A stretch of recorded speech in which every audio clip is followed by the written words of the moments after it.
And what's going on, everybody? Welcome to the Turnbuckle Topics podcast. I'm your host, Pat Deneen, and this is the WWE Backlash predictions episode. Now, today you're going to get a 2-for-1 special.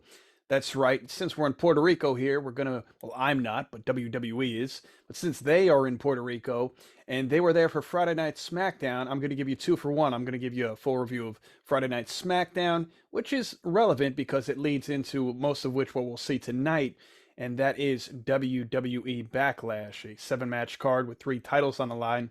2 of those title matches will be women's title matches, and of course, the third one is a triple threat for the United States Championship. But we'll get into all of my predictions at the end of the show or later on in the show. First and foremost, chronologically, we'll start with Friday Night SmackDown that took place in San Juan, Puerto Rico. Started off great. The crowd was live, hot crowd out there, ready for a great weekend of WWE. So Rey Mysterio made his way out to his, of course, his theme song.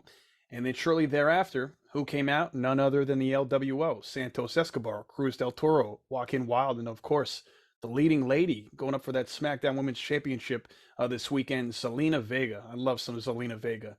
Love her. So anyway, they looked amazing. I love the fact that they had the Puerto Rican flag inspired LWO t-shirts. I think they look great. So that was awesome. The crowd was loving them. Great way to start the show. Everybody was hype. Zelina Vega was certainly feeling the love, but before she could address everybody in attendance, of course, shortly thereafter, Judgment Day's theme music hit. And of course, they made their way out. They interrupted them. We had Judgment Day's Finn Balor, Dominic Mysterio, and the SmackDown Women's Champion, Rhea Ripley. Now, Damian Priest was not with them at this moment in time. He would be seen later on in the show, which we'll get to in just a bit. So it looked like Dominic ripped what was an LWO Puerto Rican inspired shirt on the way to the ring. I caught it last minute. That's what it looked like. I know him and Rhea were donning a Damian Priest's Puerto Rican flag rather t-shirt when they were coming up the aisle, which looked like some pretty sick merch, by the way, but was totally not about whatever the LWO had going on this very night. So anyway, crowd was not happy about this after seeing Rey Mysterio and LWO come out and start the show off great. Then Judgment Day and Rey's son Dominic come out there.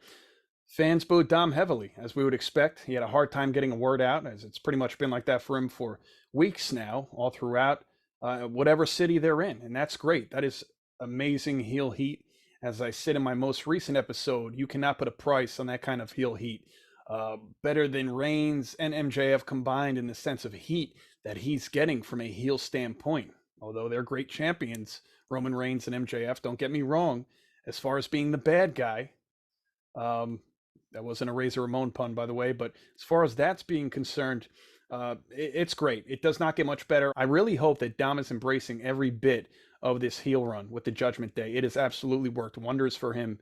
And you could argue that, in the same amount of time, because you got to remember, Dominic Mysterio turned heel at Clash at the Castle when he turned on his father and Edge and joined the Judgment Day. And that was the same day that Solo Sikoa, at the end of that show, saved the day for Roman Reigns and pulled Drew McIntyre out of the ring, breaking up that count. So the same timetable that Solo was brought to the main roster and Dominic turned heel, since September, early September, both of them have done great and have had phenomenal runs. You could argue that Solo and Dom are, 2 of the best things that has happened in WWE in less than a year. And they're both so young too. So good for them. Good for both of them, really. Especially the lineage of their family in pro wrestling, the Samoan dynasty, the Mysterios. So it's just great. Anyway, it was at this point that I wish I understood and spoke Spanish because there was a lot of great things happening. The crowd was reacting, whether it was Ray talking or Dominic talking, and I didn't know what was going on. It was like, it's kind of like sometimes when I'm at the barber shop, usually I go to a Dominican spot and they're always talking. I don't know what the hell's going on. I just laugh and smile, and they're probably like, look at this guy. Anyway, that's the vibe I was getting here. So look, we picked back up where Ray says to Dom, WrestleMania rematch, you and me. Then Rhea Ripley chimed in and says, I have a better idea. How about you fight me? Then Zelina Vega steps in, and then Dom goes and says, how about you fight the both of us? So we have a proposed mixed tag match between Rhea Ripley and Dominic Mysterio going up against Zelina Vega and Rey Mysterio. Sounds pretty good to me. I'm here for it. And so Rey and Zelina seemed they're up for it, and Rhea says, "You're on." So then Dominic hit Rey with a cheap shot as he left the ring laughing. So that wasn't cool. So we would get that match later in the night, which ended up to be the main event, which a good way to send the crowd home. Anyway, we have the OC, Luke Gallows and Carl Anderson, alongside AJ Styles and Mishin going up against the Viking Raiders, Eric and Ivar, with Valhalla. Now, there was a lot going on throughout this match, inside and outside of the ring. AJ Styles was on commentary. Mishin ended up taking down Valhalla at one point during this match, right by the commentary table as well. And the way this match ended was the OC hitting their Magic Killer finisher, and Carl Anderson pinned Ivar, and that was that. You know, like Wade Barrett said, the OC was firing on all cylinders. They look great. Hopefully this move from Raw to SmackDown for them rejuvenates each and every one of them. AJ Styles back from an injury. Hopefully he has a great solo run. You know, it would be great to see the Good Brothers back in tag title contention eventually. And hopefully this kind of reignites Mishin, and they give her, you know, she's been doing good on Raw. She just needs to be booked, right? So hopefully they give her some momentum and some quality matches of significance. And hopefully, you know, I do like this stable, the OC. They do mesh well together for sure with Mishin. So anyway, Triple H, come to find out, Triple H, because I didn't see the press conference early Friday. I was busy, booked and busy. But Triple H announced early Friday at the WWE Backlash press conference that there will be a World Heavyweight Championship tournament starting this Monday on Raw, when all the rosters are finally set. The new Raw roster, and of course Friday, the new SmackDown roster. So on Monday, on Raw, it will continue all the way through Friday on SmackDown. So this is how it's going to go. There's going to be 2 triple threat matches that will happen on Monday Night Raw, and the winners will wrestle later in the show. That's what I believe I read here. And the very same thing is going to happen on SmackDown later this week. So we're also going to get 2 triple threat matches, and then the winner of each said triple threat match will then go up against each other. And the winner of, when all is said and done, when the smoke clears, when the dust settles, the winner of Raw and the winner of SmackDown, those 2 remaining men will go and fight for that new WWE World Heavyweight Championship on May the 27th in Jeddah, Saudi Arabia at Night of Champions. Now, here's my question. You make this announcement 2 weeks ago. Triple H made this announcement that, and I'm not blaming him solely, because I'm sure Vince McMahon is very much so behind this. All right, so I'll cut Triple H some slack here, but this Raw championship, this championship for Monday Night Raw rather, was made so that Raw had a championship, because, you know, Roman Reigns has held the WWE Championship for over a year since he beat Brock at WrestleMania 38. To add to his collection of the Universal Championship, which he's held since August of 2020, so he holds both titles. They said when the draft happens and Roman's selected, he will stay on that brand with those 2 titles. And whichever brand he's not on, the opposite brand, will be this new title, and that's where it will stay. That will be the representation for, which ended up being Monday Night Raw, because Roman and the Bloodline were drafted to SmackDown. So be it. So Roman's on SmackDown with these 2 titles, again, the Universal Championship and the WWE Championship. But wait a minute. So you're running the same tournament that you're running on Raw this Monday. You're running that very same tournament on SmackDown.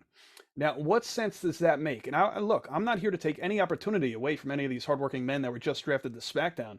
I like a lot of these guys that have an opportunity in singles competition. AJ Styles and Bobby Lashley, Karrion Kross, to name a few, just off the top of my head there. But they have a champion. They have a defending champion. It might not be every pay-per-view. Obviously, Roman's not booked for Backlash, but they have a guy with a main title, not just a main title, with 2 titles, a Universal Championship and the WWE Championship.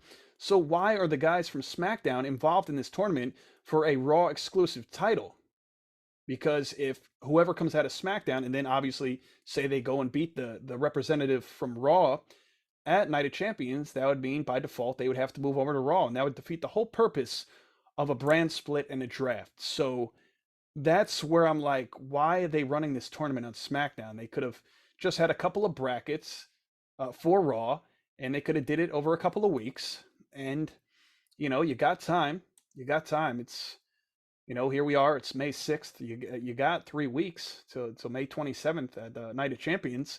So I don't know. I think it was kind of silly, you know, the simple fact that, again, that they're doing it on SmackDown as well. Not blaming Triple H solely. I'm sure there's a lot more behind it. All right. He did mention 2 weeks ago this is strictly for Raw. And even though the title will be for the winner and they will end up on Raw, it could come from a guy who was just drafted to SmackDown. So rant over.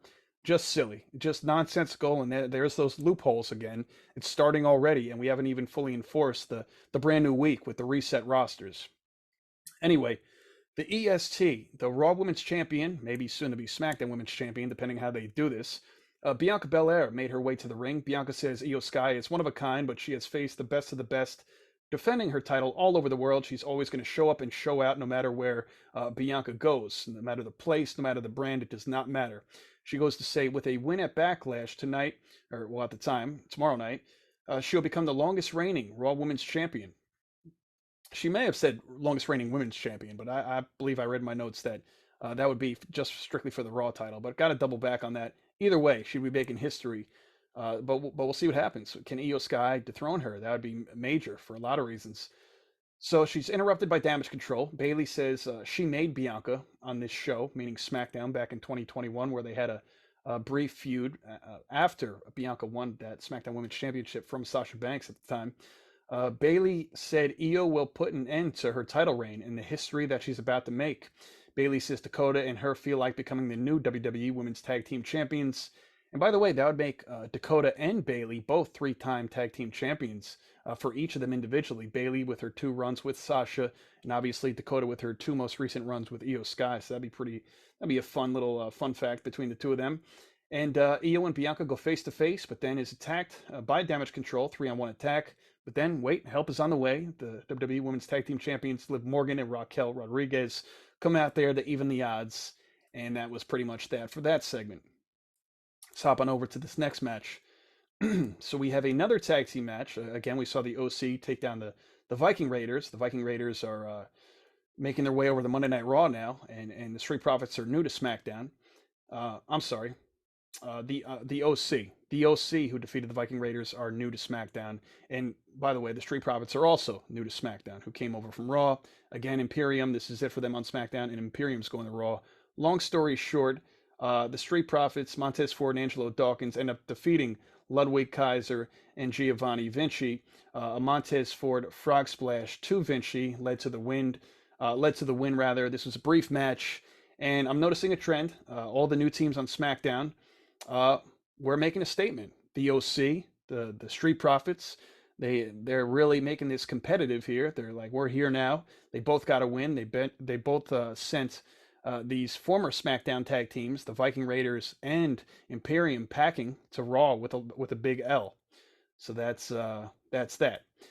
Now the Usos, right? Let's go to the Usos. This actually happened before that match took place, but I want to jump back to this real quick. The Usos and Solo Sikoa had a backstage segment. Now the Usos were all pumped up and ready for their 6-man tag match at Backlash. Jimmy asked Solo if he's ready for tomorrow's match, but did not answer. Jay gets in Solo's face and says, "Hey, Us, my brother asked you a question." Solo goes on to say, "Tomorrow I'm going to do my part. All I know is you two better do yours." So, boy, if that's not a statement, obviously the Usos have been on quite the losing streak as a tag team, even in singles competition. Obviously, they're going to be seeing Roman, I believe, this coming Friday on SmackDown. And, man, if they don't get the job done against Riddle, KO, and Sammy at Backlash, that's just going to be another reason why Roman Reigns is going to be incredibly unhappy with the Usos. So that's going to be something to see. And that's that. So we're going to move on to this segment with the American Nightmare, Cody Rhodes. He's in the building, suit and tie per usual, getting a huge ovation from the Puerto Rico crowd. Says, "So San Juan, Puerto Rico, what do you want to talk about?" Said it in Spanish. I thought that was really amazing. I also got to see his ring jacket, I believe, on Thursday or early Friday morning. Sandra does a great job. You know, she's worked for WWE for years. I think even back in the day, she worked for WCW. Had a brief stint with AEW. You know, when Cody was there, she left AEW a couple of months ago. Designed stuff for all of them over there. You know, MJF, Sammy Guevara, you name it. But anyway, she did a great job with his new jacket. If you take a look at it tonight, Cody, it has obviously his logo, the American Nightmare, in the back, and then it has the Puerto Rican flag going through the back of it. Very, very beautiful. The attention to detail is just phenomenal on that. All of her work, but especially that jacket. Anyway, Cody called Brock Lesnar a gatekeeper. Says Brock is the one standing in the way, looming over that gate to the kingdom. He goes on to say Brock picked a fight with him and has yet to explain why. Maybe at Backlash, when I beat it out of him, he will provide that information. I thought that was a great line. He said, Saturday, I don't have any time to be afraid of Brock Lesnar. He will bring the pain. It's a fair fight. I will leave this beautiful island where I got back on the road to finishing my story. He's fired up. He's ready to go again. You know, he's ready for Brock. Now, is he going to get the job done? Much like Seth Rollins, I know it's different, but I'm just getting at the simple fact that much like I'm not sure if Seth's going to beat Omos, I'm not so sure if Cody's going to beat Brock. I'm really not. You know, I'm really not so sure about a couple of these matches when I get to these predictions in just a little bit. So this next segment, Shinsuke Nakamura, this will be his last stint on SmackDown, being that he is moving over to Monday Night Raw. He had a match, one-on-one match with Karrion Kross. This was a pretty damn good match, I will say. A lot of twists and turns. I wasn't sure where this was going to go. A lot of times it looked like both of them were going to get the job done. Kross displayed his strength at one point, being able to find his way out of Nakamura's guillotine. Took Shin down during a Kinshasa attempt. Many times I thought Nakamura was done, but showed his resilience throughout this match. Getting back up, Kross was finally taken out with the Kinshasa. I was surprised. Thought they were going to put Kross over because, you know, again, SmackDown is his show, and Shinsuke's making his way back to Monday Night Raw. It's been a while since he's been over there, I believe. But he got the victory, so I'm okay with that. I love Shinsuke Nakamura, really do. Now, Adam Pearce backstage with one of the newest roster members of SmackDown, Cameron Grimes, again coming up from NXT. We haven't seen him in months. You know, for those that watch NXT, it's been a very long time. But Grimes looks good. So Pearce welcomes Grimes to SmackDown. Corbin shows up, Baron Corbin, and says, I know you. You were the last pick in the draft. Now, however, this is the funny part, is that Corbin wasn't picked in the draft at all. He's a free agent. So Corbin says Grimes' career will be irrelevant. Long story short, next week on SmackDown, we've got a one-on-one match between Cameron Grimes and Baron Corbin that Adam Pearce made official. Let's get to the main event, shall we?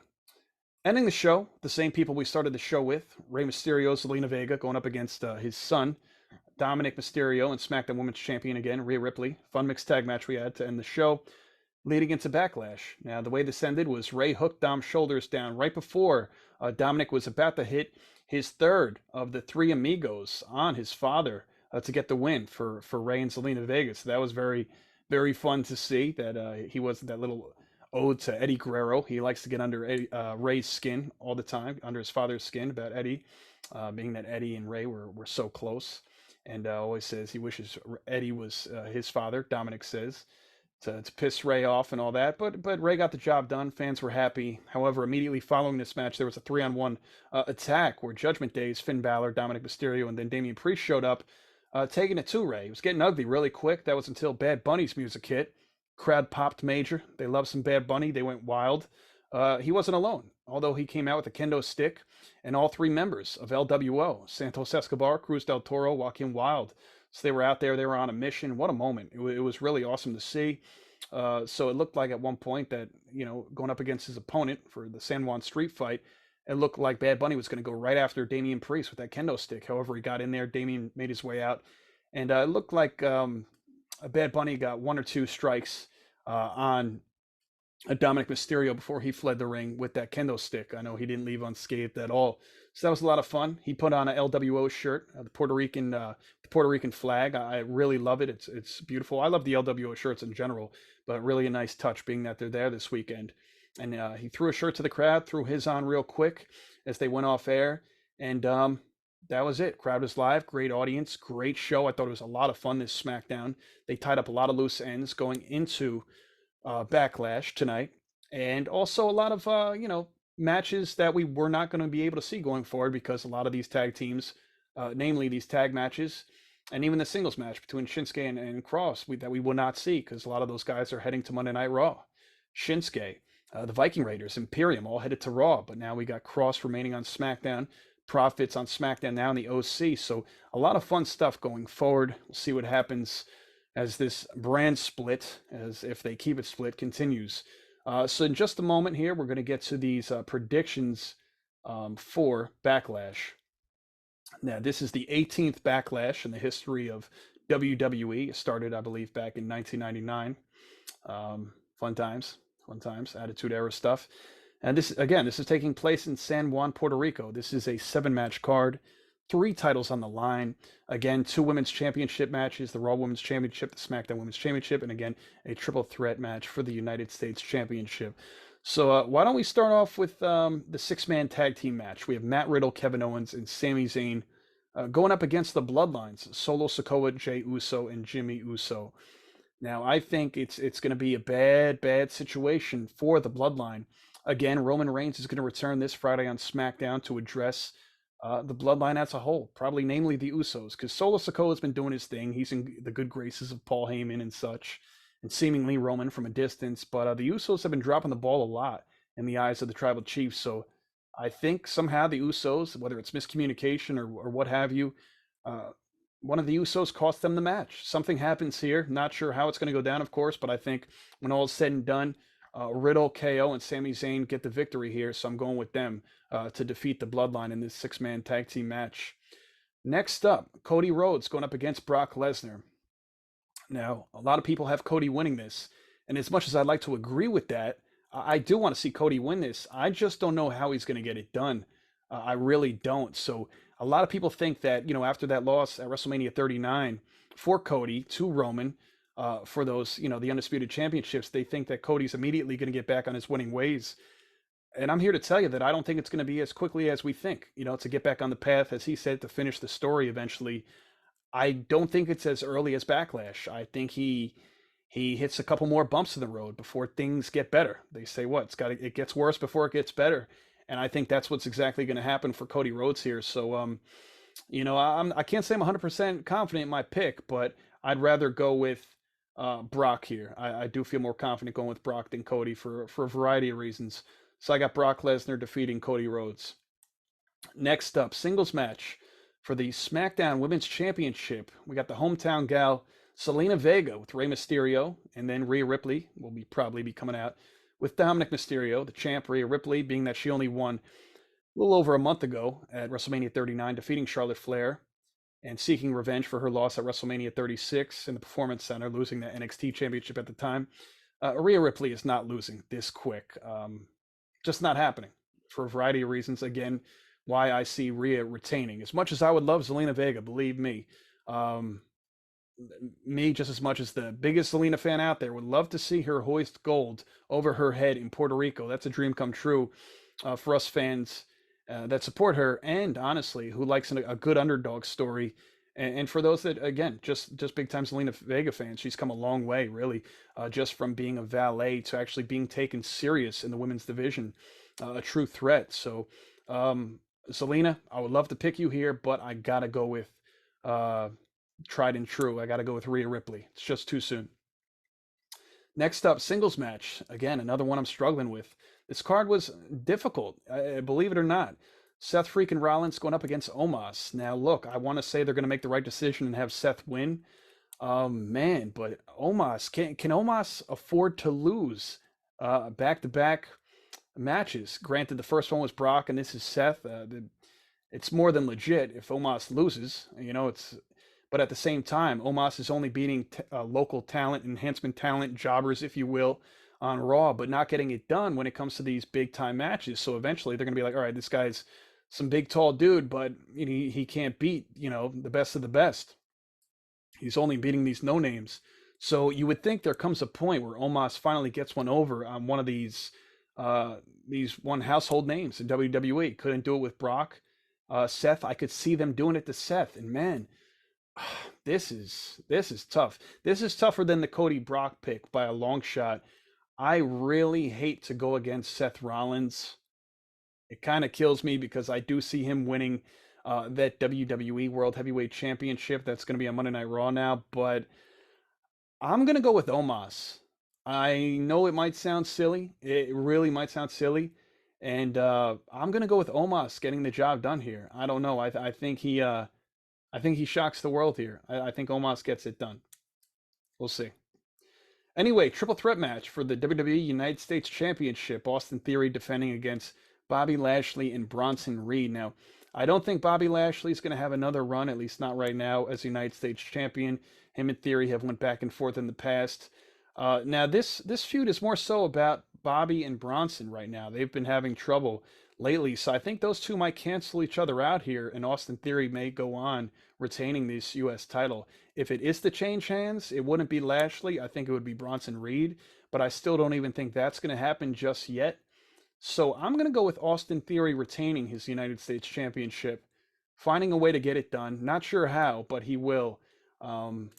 Theory retains. Theory retains. Two more matches left on this card. We got I'll save the street fight for last. Usually I like to save a championship title match for last, but being that it's a rare occasion, it's Bad Bunny going up against Damian Priest in a San Juan Street Fight. We'll save that for the very end. We have a Raw Women's Championship match. Bianca Belair defending against Io Sky of Damage Control. I'm sure Bayley and Dakota Kai will be around the corner, not far away. Man, this is difficult. Again, this has not been an easy card to decide, as much as it seems like it should be.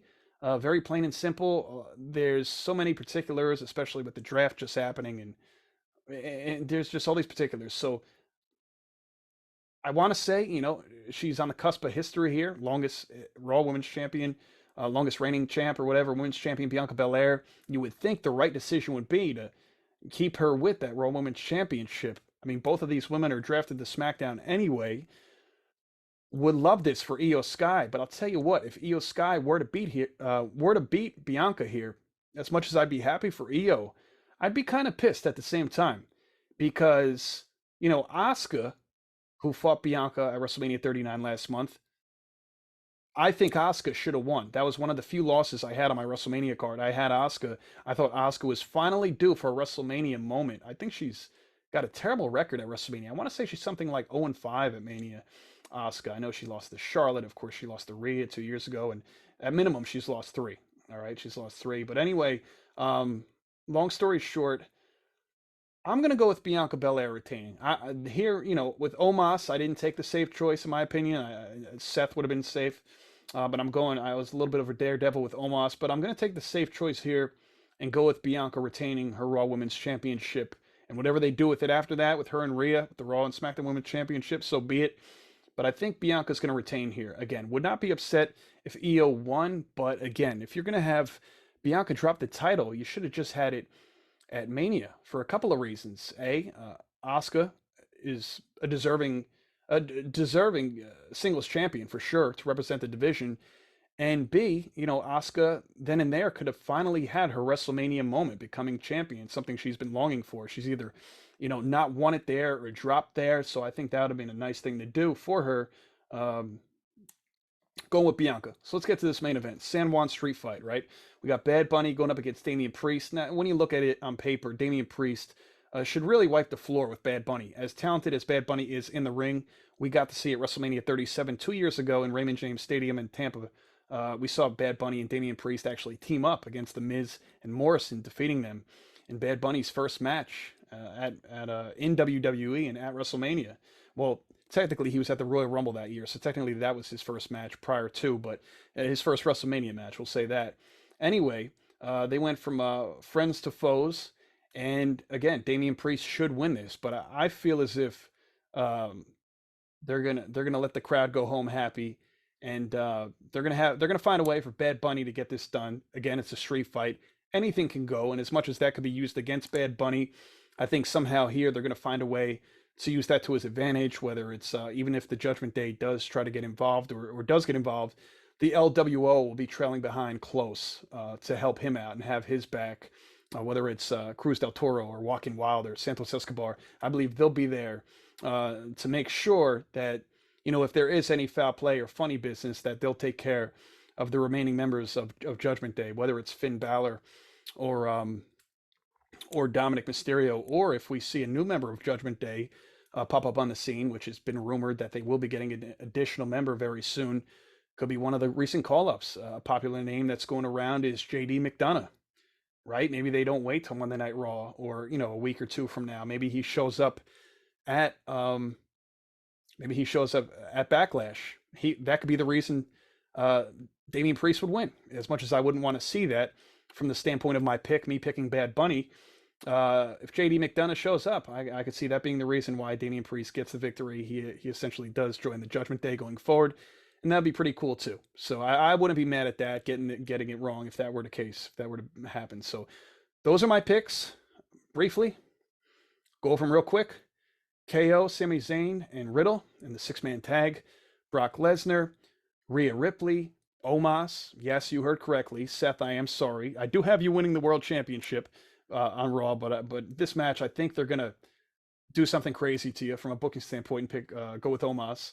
Austin Theory retaining, Bianca Belair retaining, and Bad Bunny. So again, I have all three champions retaining, and the only bizarre pick, I guess you could say, is Omos. I guess you could say it's a bizarre pick technically if I'm picking Bad Bunny over an actual full-time professional wrestler and Damian Priest, who's like a whole foot and a half taller than him. It's pretty bizarre too, but I think they'll find a way. Bad Bunny's a beloved he's a world-renowned, superstar. So that's pretty much it. That was SmackDown review from Cinco de Mayo. And here we are with my Backlash predictions, and we're just hours away from what looks to be a pretty good card. And again, I'm very uncertain about this card. I think, it's early in the year. It's only May, but I think I got to say that this is the most uncertain I've been going into a WWE premium live event this year than any other month, other than the Rumble or Elimination Chamber, Mania, you name it. This is probably, I admit it right here, the least confident I am in my picks. A lot of variables. I picked Brock, could just as easily be Cody. Picked Omos, it could obviously be Seth. Picked Bianca, it could be Io. Picked Bad Bunny, maybe Damian Priest gets it done. So those are 4 out of the 7 matches right now that I'm kind of up in the air about. I do think the Bloodline will take a loss because that will only make it juicier for Roman to return Friday. Again, Rhea over Zelina makes a hell of a lot of sense. And what's the other match? Yeah, Austin Theory. He's in there with 2 big boys, and Bobby Lashley and Bronson Reed, and they have so many problems amongst the 2 of them that that's why I think Austin Theory will find his way out of there some way, somehow. So that's that, folks. Thank you for tuning in to the Turnbuckle Topics podcast. I'm your host, Pat Deneen. If you're watching Backlash tonight, enjoy the show. Hope you have a great time. And I'll catch you next time. Thanks for listening.